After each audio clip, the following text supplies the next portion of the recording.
What did we learn in class today? I'm going from the beginning because I was really impressed with Rick Orlando.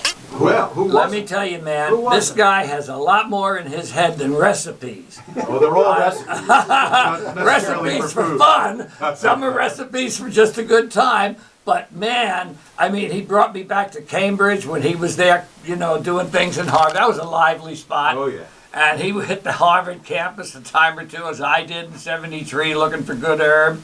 Those college boys had all the right stuff for cooking. Yes, yeah, they were heavy into that. Joe Raiola has to understand about echinacea and vitamin C.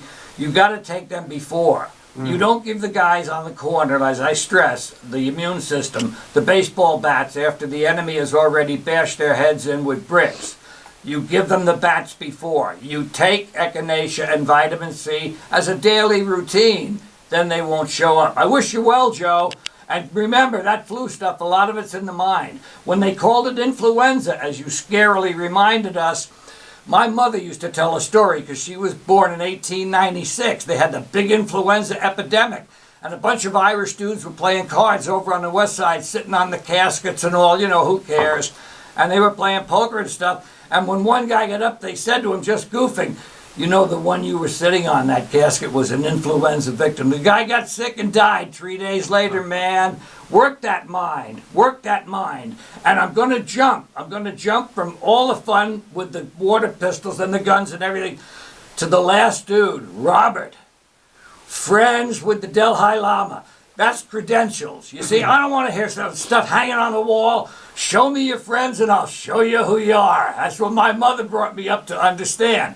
The dude knocked me out with everything he said. As he was going, I shouted to him, and every electron in the universe. And I'll tell you what I'm going to do in honor of corporate America.